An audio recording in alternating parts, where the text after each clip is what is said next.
All right, I think we should be getting live now. Hola, hola, hello. Yeah. On the radio. Hello. Hello, everyone. Nice. We are live. Hello.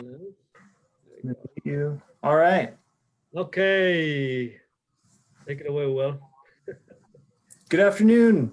I'm Will. I'm the youth director at Highland. And there's Noe. And then this is Allyson Gibson, who is a Highland member and the coordinator at Lancaster County Clean Water Partners. And we're having this conversation today because today or this week is Lancaster Water Week. And Allyson's organization is involved in that. And we'll hear a bit about what's happening this week and learn about Allyson personally, her background with water and environmental conservation, all of those things. We're very curious to hear about her experience and knowledge and ideas for how Highland can live up to our goal of being an earth care congregation in the future.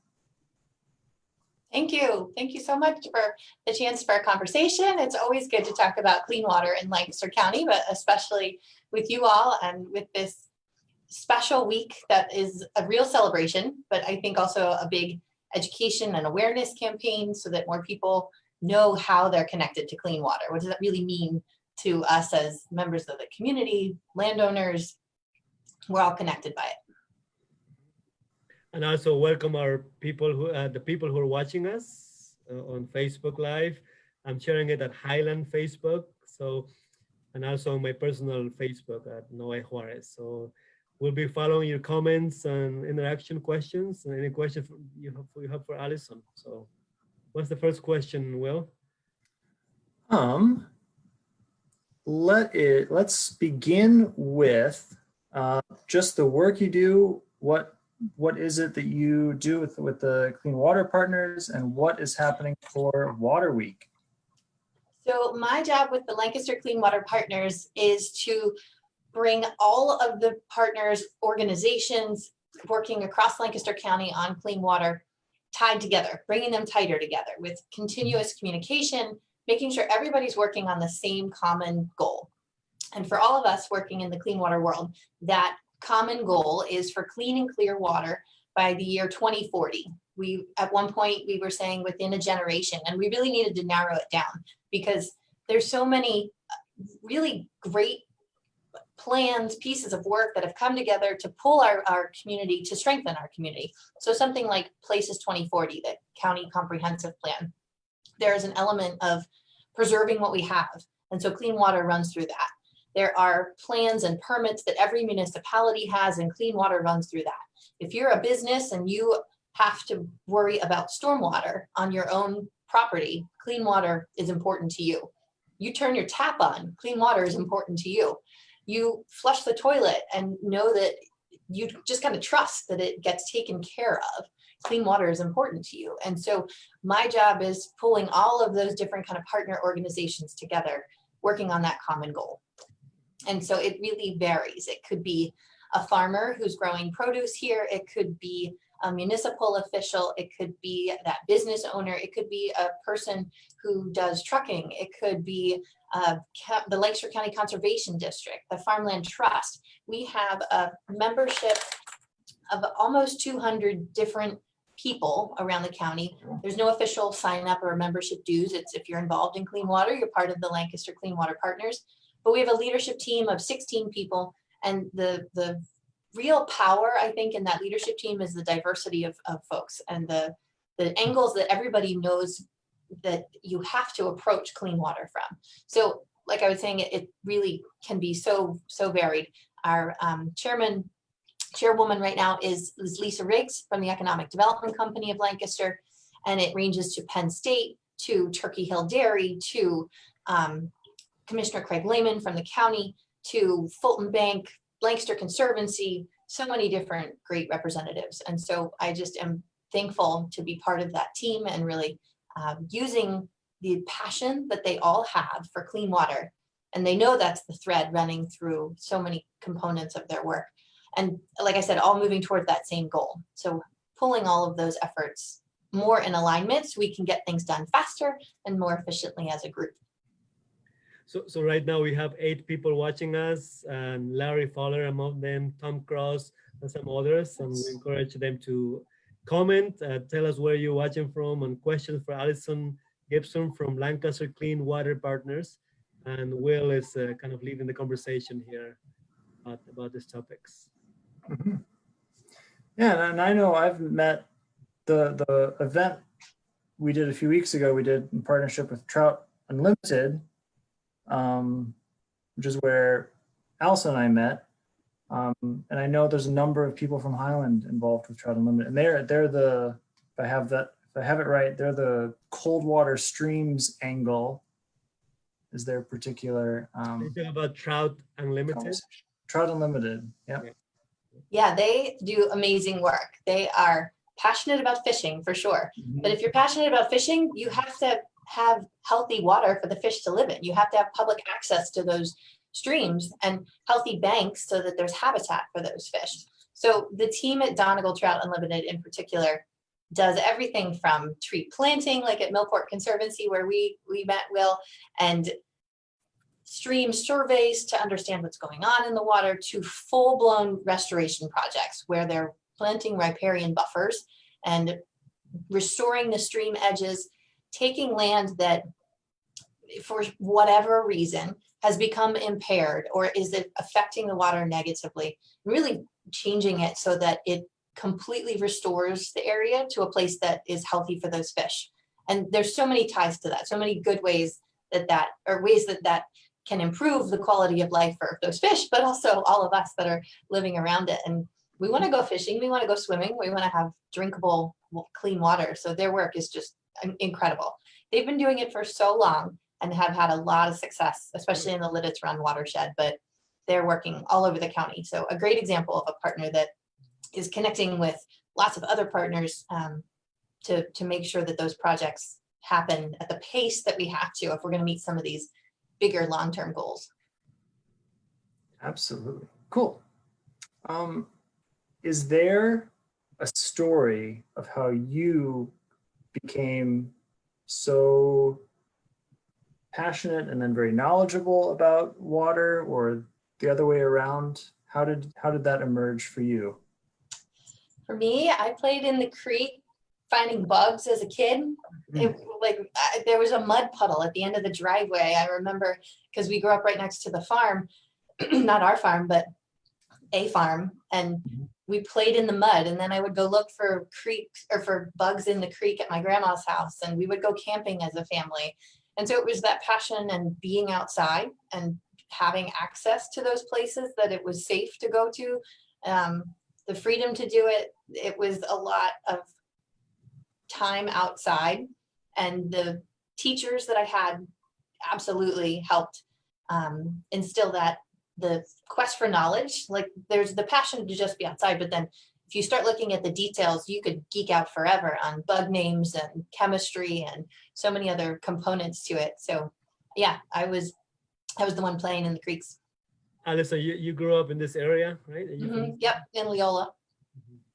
Well, I have to say, I was telling Will before the program started that I don't know much about the topic. What should I ask? Like, what's water?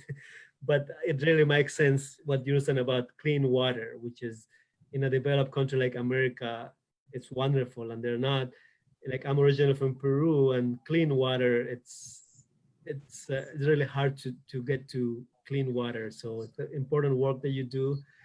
I'm also curious, just knowing a little bit about Lancaster County. You would think that the water would be clean because we have a lot of farms, we have a lot of, but is it, what's the challenge right now for your work? And that because it's a developed country, it's kind of, I just assume because we're in America, all the water is clean. But maybe I'm just coming from a different background. So just walk me through that. So it's a really good question, because we all do trust that when we turn the water on our tap, it's safe to drink. And in many cases it is, but there's a lot that happens to make it that way. So whether it's at a drinking water treatment plant, whether it's at a wastewater treatment plant, those are pieces of infrastructure that are there to help us be able to have that trust. But those are pulling water either from the ground, from an aquifer, or pulling it from a surface water like a stream or a river. And so if those sources of water are below minimum standards, if they require a lot of treatment to get to that drinking water standard, it's going to change the price of things for taxpayers. It's going to change the chemicals and the processes that those treatment plants have to put in place. And so there's a lot of public infrastructure that's in place to do that. And so in some places in Lancaster, it's about 25% of the county that's on private wells. And if you own a private well, if your house has well water, it's up to you as a private homeowner or landowner to have that well water tested. And if you don't test it, then maybe we don't know, but there are testing facilities. Boil the water, like in Peru, we used to boil the water because we didn't have the structures to have a clean water. So we had to boil the water in order to drink it. Right. Some places you do have to do that. Thankfully, there's not a whole lot of that in Lancaster County. And in Lancaster, the streams and rivers, unfortunately, half of them, a little over half, are considered impaired, which means that they're unhealthy for either aquatic insects, so like the little microscopic bugs, or it's impaired for recreational use. That might be because of bacteria, that might be because of sediment, just too much dirt in the water. It might be because of nitrogen and phosphorus. Some of those are coming from the runoff from our lawns, from our cars, from agricultural fields, from industrial areas.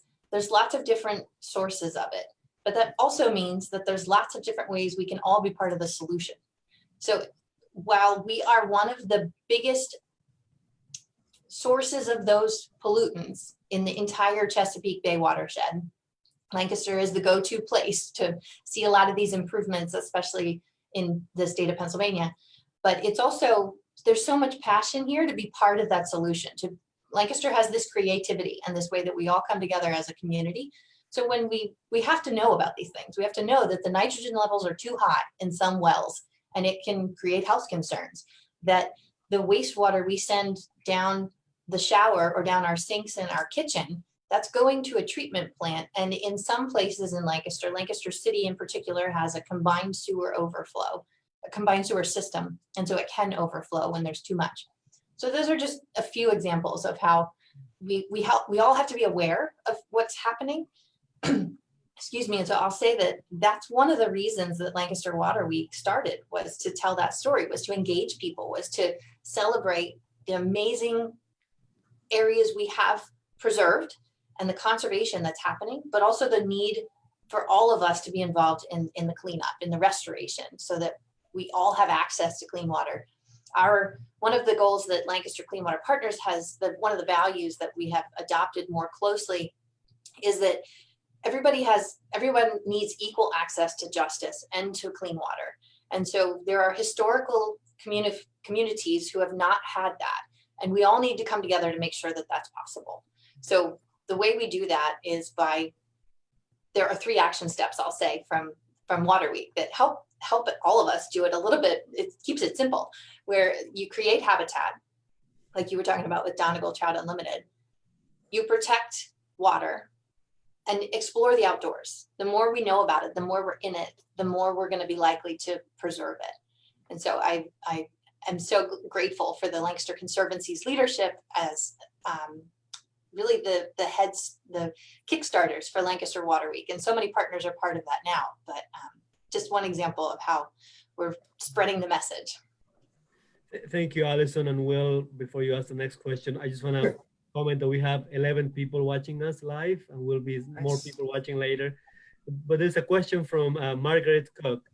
And by the way, we want to greet Jennifer, Susan, Larry, Juanita, Tom. So there are some people that we recognize, some new people. So welcome to our conversation here.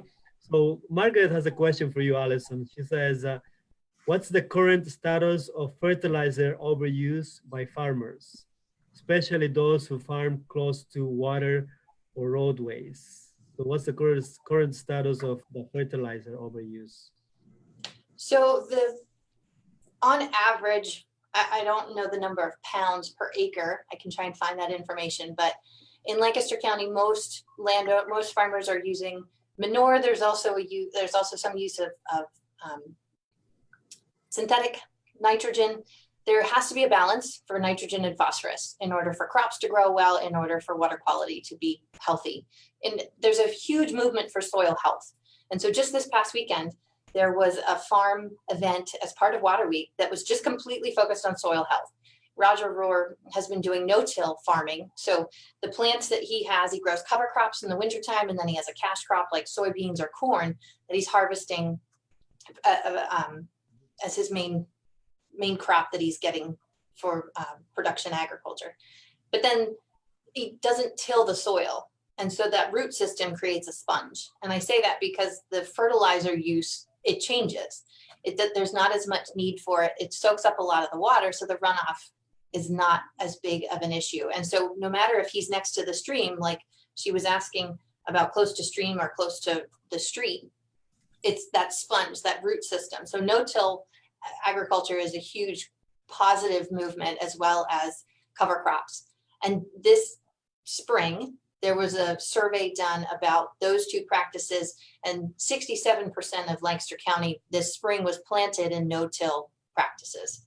So it is the majority. Most of our farmers are doing no-till practice. And Pennsylvania is one of the leaders in that. There's a group called the No-Till Alliance, and that the president of that group is based here in Lancaster. So they really are making a difference in water quality for sure, but also soil health. And I'll just give a quick piece that Roger shared with us, that there's a huge economic component to it, because there are companies like Wrangler Jeans and Whole Foods and many other places that they want that to be part of their corporate social responsibility story. But then there's also just the local community member story too, that if you're a landowner that lives near a public well where your entire municipality is drawing water, then you have a big responsibility as well to protect that water source for everyone else. So Roger shared with us that it's also a headlining story in Deer Hunting magazine, that habitat is so key. Even as a cropland, it's still habitat, and the soil health component is a huge piece of that as well. Nice. I hope that answers your question, Margaret, and it answered to me. I'm learning a lot just listening to you and follow the conversation. So thank you so much for our people who are watching now, and people who will be watching later. You can also comment later. No, did you say that Larry Fowler is watching? Yeah. Yeah, there was a story this spring about those public and private wells, and he was part of that story in the Lancaster newspaper. So thank you, Larry, for being part of it. Cool. Fun. I have a question going back a little bit. You talked about the importance of equal access to clean water and kind of showing that water can be a justice issue. So I'm aware, so across the US, I know that sometimes water access can have disparities that are related to like economic access, where lower income communities are more likely to be affected by unhealthy water. And then like Flint, Michigan's the classic example, I think. Is that something we struggle with here in Lancaster? Does it have that connection to economic disparity, or how, is that? I think I think that there are definitely connections. There are ways that it just kind of depends which side of it you're coming at. And so the infrastructure component of like lead pipes is a different kind of water quality conversation than pulling drinking water from a stream that might have nitrogen pollution. And so equal access is more like I tie it to, and I know that this is a place I need to learn more. And so I'm eager to talk with more partners, like the Partnership for Public Health that has been working on lead issues in the city for a long time. There's a lot more I can learn, but one of them is it can be tied to those private wells where if your nitrogen levels are really high, like I said, there can be health impacts there, but it's also going to be tied to the increasing need for stormwater fees. As we see that extreme weather events, that we see that climate change is happening and affecting the weather that we are experiencing, it impacts how we have to create, how we have to deal with that on the land. What do we have to put in place so that we're prepared for the big floods, so that we're prepared for the massive rainstorms? And that changes how much money you need as a public, or to go into public infrastructure. So if you're a beer company that needs clean water as one of your raw ingredients, you can factor that cost into your product. Not all of them do that, but it's one way that you can deal with the cost of clean water. If you're a person who's going to get a stormwater fee or is going to be charged a higher water bill because you have to change the pipes, or the municipality has to put in a bigger stormwater retention area because of those extreme weather events, it's going to affect my pocketbook. It's going to affect my neighbor because of the amount that we all have to contribute to that. So I think that's where the justice conversation comes in more often. And it's, there's definitely an opportunity to tell that story in a better way. Very interesting. Thank you. That's a big conversation right now. It happens not only with water, it happens with housing, it happens with education, all the topics about justice. And there is a comment here from Jennifer Winter, and she says, I want to be part of the wildlife restoration team. So what does she need to do to be part of the wildlife restoration team? So the Lancaster Conservancy has some great volunteer groups. I'm not familiar with that title exactly, but I know that there is a wildlife habitat group. So they are, maybe Will, that's what you were working with to come do the survey on site at Highland. You mentioned something about that, yeah.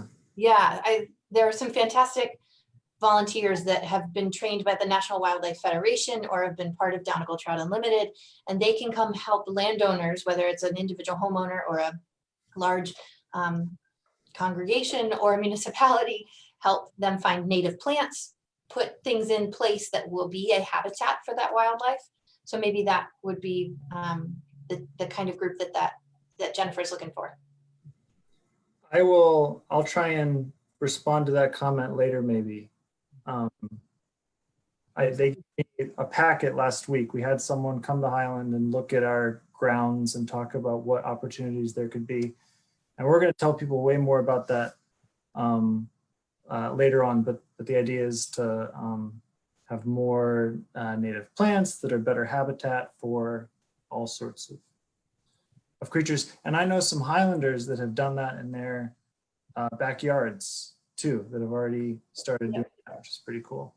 Yep. I have another question about your kind of personal commitments and values here, which is that if for you, is there a connection between your faith commitments and your work on water and conservation and restoration?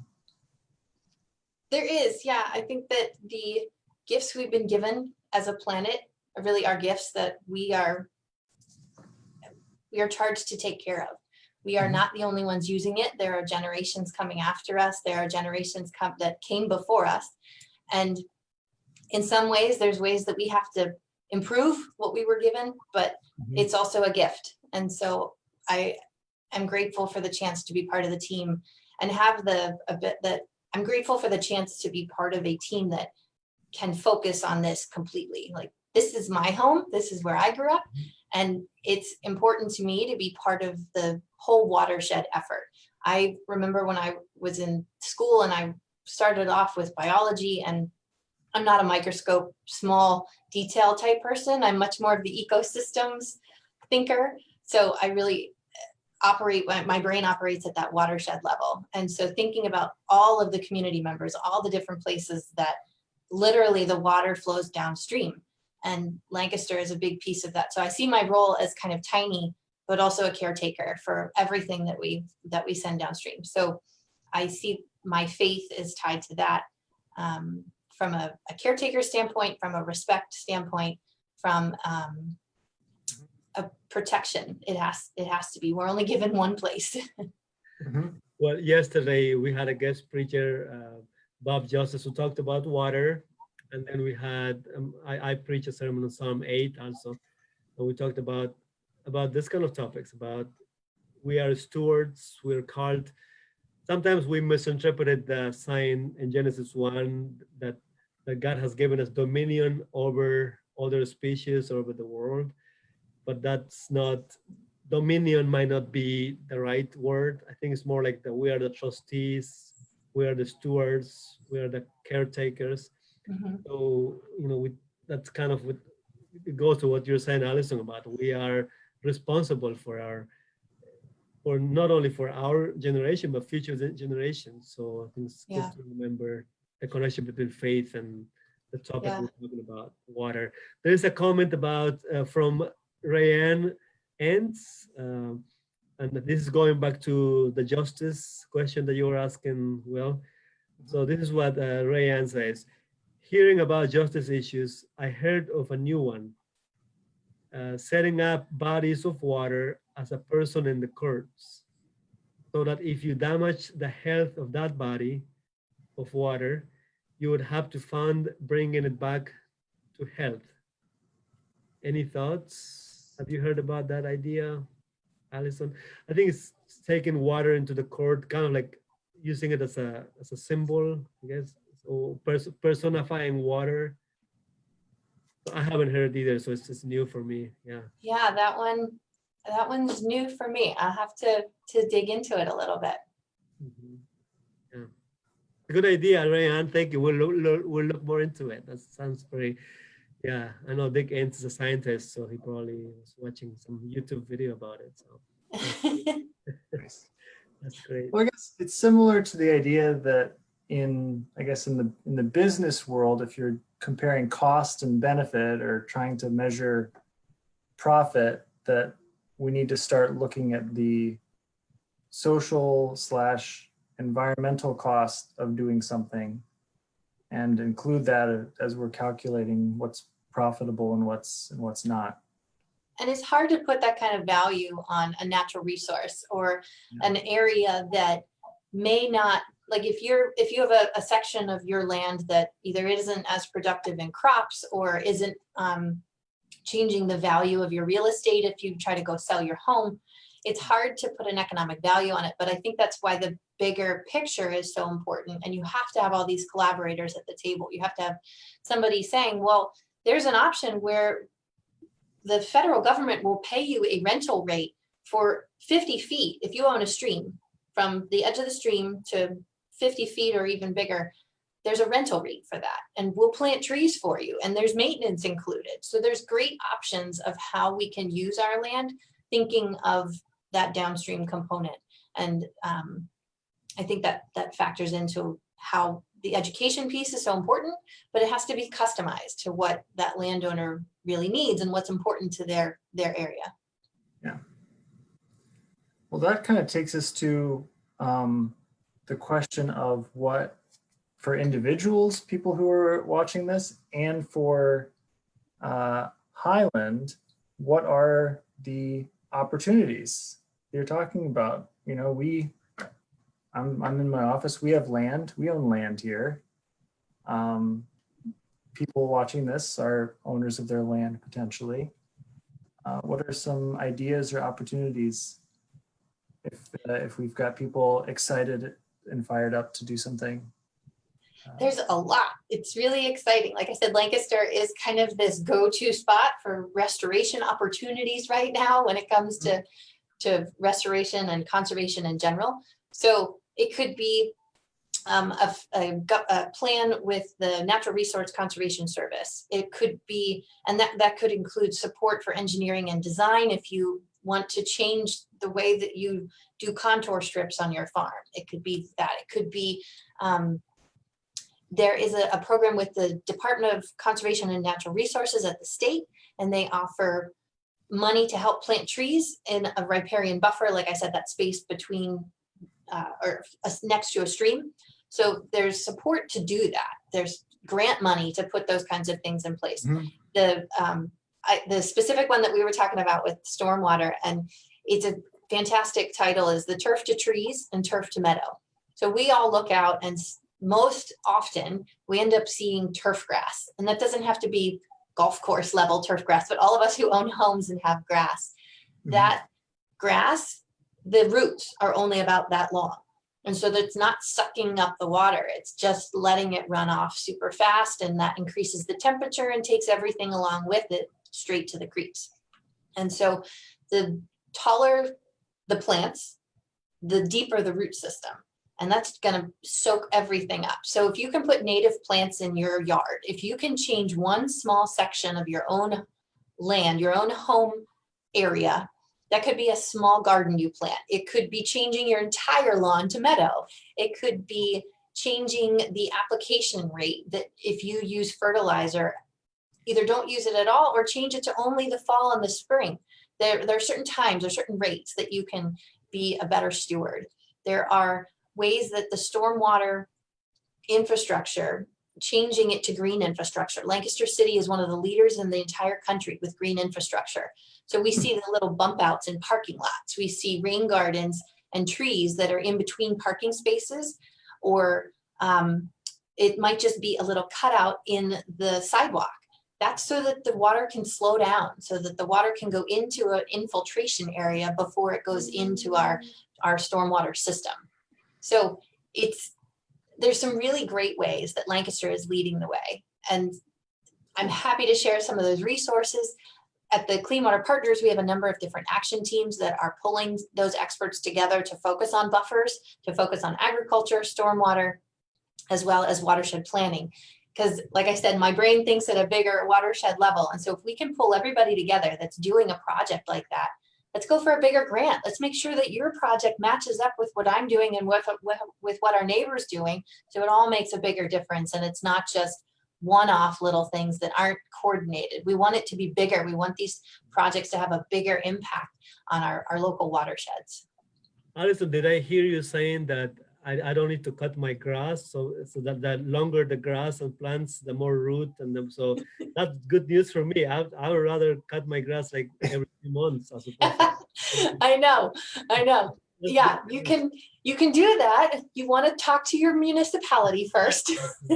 There are certain ordinances in place to help all of us stay safe, but we also, I think, can push each other to be flexible, to understand that there are better practices for certain plantings. They might require a stormwater plan, but as long as you can show that, yeah, I know what I'm doing, I talk to the experts, this is going to help you in your permit that you have to meet, or this is going to help my neighbor not get flooded. As long as, I mean, those reasons are all there. I was kind of joking, but I have a little garden. I don't have a creek, so I try to water my grass, but it's a lot of work. But maybe, and I let it cut a little bit short, because that's why I don't have to cut it every week. I cut it like every week and a half, 2 weeks. What you're saying, maybe I need to let it grow a little bit longer. Anyway, it's just interesting. So, that's how my brain is processing what you're sharing. So that makes sense. Absolutely. And one of the biggest things, it seems so simple, but just let your grass clippings on your grass. Don't put them off to the side, or don't sweep them into the storm drain, especially. Just let them in your grass, because it's a natural fertilizer. Well, that's what I do. Awesome. See, you're already part of it. We're doing what a green practice. Great. Nice. We have a question here actually from Larry Fowler, still watching us. Thanks. And by the way, we have more people watching us now. So I guess the conversation is interesting. So we have Lydia, Doug, Sandra, Larry. So Larry has a question here.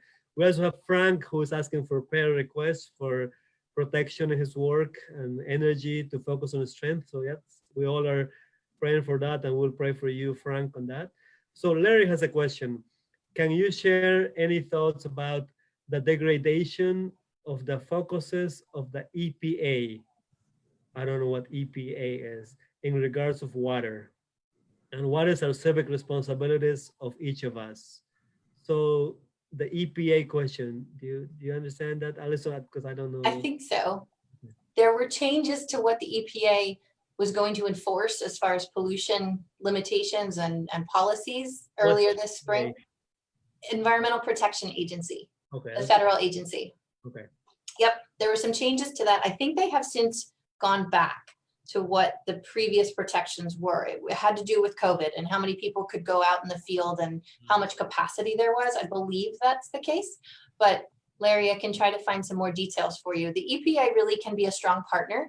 They have limitations, goals, many things in place to help us stay safe. And we are really grateful for the support that they provide, but it's going to take a lot of work to meet those goals. And so the resources that they provide, that the state provides, we need those to come to Lancaster and be part of this.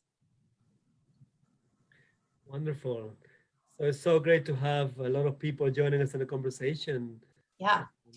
I have to tell a story because Larry is also part of my history at Highland and passion for all of this. Is I grew up in Lancaster, but also grew up going to Highland and being outside on backpacking trips with the youth group, Will, and going to Black Rock. And those were all a key component of my background and why this is kind of ingrained in me. So there were teachers in school, but definitely being part of the youth group, and Larry was part of that as well. So that responsibility for being caretakers is part of that. So thank you, Larry. Yeah, I do remember wonderful stories hearing about Highland doing some camping. I think Pete Rothacker and others were part of it. Yep, Pete and I were there together. Yeah, Nice. so wonderful to have, and then now you guys are like grown up and doing wonderful things in the community. So we're Yeah, very grateful for that. It was a big part. now there's a new generation of kids, like Will is mentoring and leading with the youth ministry. So like your children. Yeah, I'm very, very excited to have them as part of it. And Will, if you ever need connections for high school students, especially, there's a student leadership program with the Chesapeake Bay Foundation. And so they're looking for high school students especially, and they have it's all done virtually at this point. So it's a great connection to keep them either, if they're involved in agriculture already, there's a Mentors in Agriculture program, but then there's also a Student Leadership Council just for Pennsylvania. And their big success story is that they got the hellbender, which is a salamander species, because it's now the state reptile for Pennsylvania. And that species requires pristine water to be able to live in a creek. So a great example of how students have such power, that voice is so important. Mm-hmm. That's really cool. And yeah, I care about all these things, but part of the reason I've been working hard on this is because when I started here in December and I asked the youth, what are the issues that you care about? What are things happening in your community or in the world that you care about? Environmental concerns, pollution were some of the things that they lifted up, that they cared about enough to keep talking about. So I'm partly following their leadership on this by having these conversations. Awesome. There's a lot of great ways. Keeping up with our Highland listeners and audience. Mm-hmm. It's like a little podcast, radio, TV, on Facebook. But Minda Whitmer says, thank you for what you're doing, Allyson. So Minda Whitmer, it's a good friend. Thank you. And then somebody, Jennifer Winters said, heart, love, Larry and Juanita. So just remember the story. So right back at ya. Yeah, it's wonderful. It's wonderful to interact with people that we can't be in the same room, but thanks to technology, we can have this connection and this conversation. So thank you so much for everyone for watching, and thank you, Allyson, for your time. Were there any closing thoughts or questions, Will, before we wrap up? I think we said we would get a little bit more information about Lancaster Water Week. It's only Monday. As I understand, there's a lot more stuff going on later this week. So maybe we can. Will, I'm going to share my screen real quick. Yes, exactly. There you go. Lancaster Water Week it kicked off technically on Friday, but there's absolutely lots of events coming up. So if you click on upcoming events, it'll take you there. They're running here across the screen. I think it's important to remember how simple this is, that create habitat, protect water, and explore outdoors. Mm-hmm. All those partner organizations that I mentioned that are part of this effort, we're all anchored in that. And so it may look different at each organization, but these are three essential pieces to get to our overall collaborative goals. And so there's a pledge that you can sign, and you get a kit with that. You can pick up your kit at a couple contactless locations this week.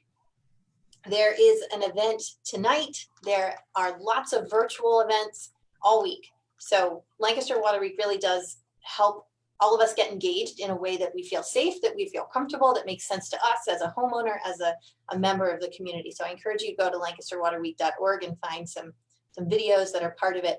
I'll also call out the Clean Water Fund, which is a grant program that we started with the Lancaster County Community Foundation.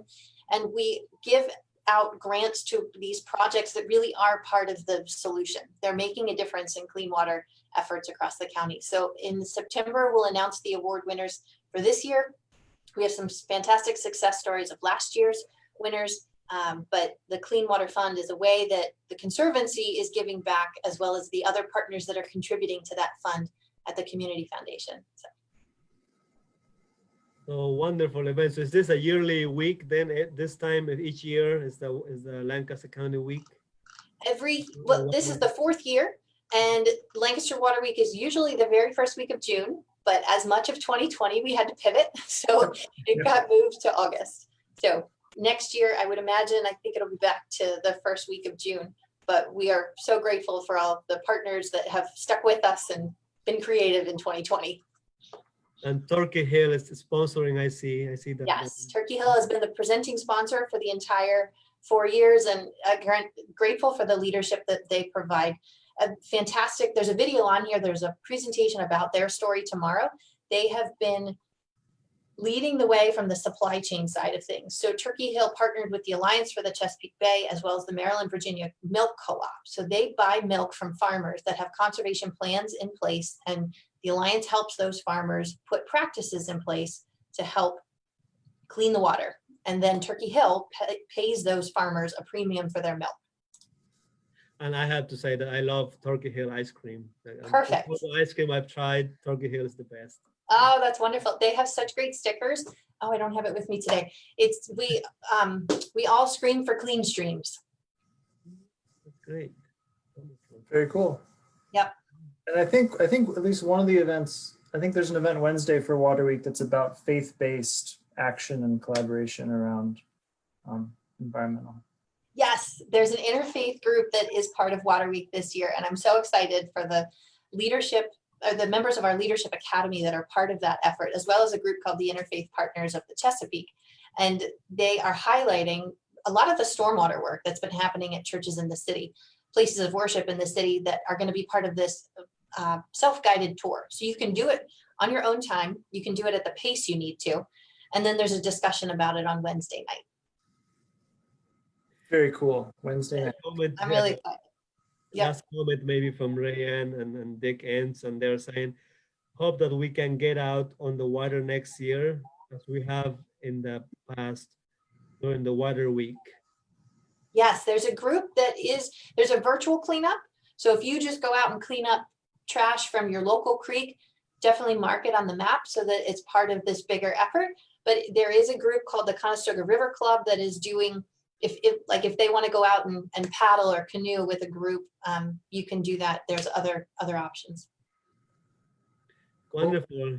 Well, Will and Allyson, it's really wonderful to have this conversation. I was multitasking here, watching the who's commenting, but learning a lot. There's a lot for me to learn about this kind of topics.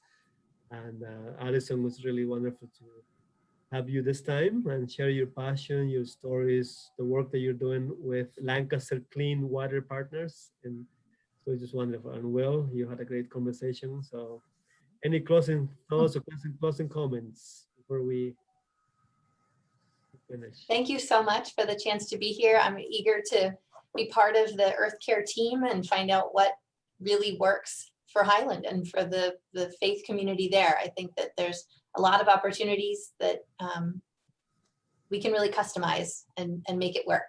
So thank you for the chance to be part of today. You're welcome. And maybe this is a good way to finish it. Mindy Whitmer says, how about a youth activity to clean up an area of water? There's a homework for you. We'd love to. Yeah. Yeah. Out for an opportunity to do that. Wonderful. Well, thank you, Allyson. Thank you, Will. And thank you, everybody, for joining us in this conversation. Stay tuned. In 2 weeks, we're going to be talking about mental health. We're going to have 2 professional counselors on Monday, August 24th, as we get ready for the school year.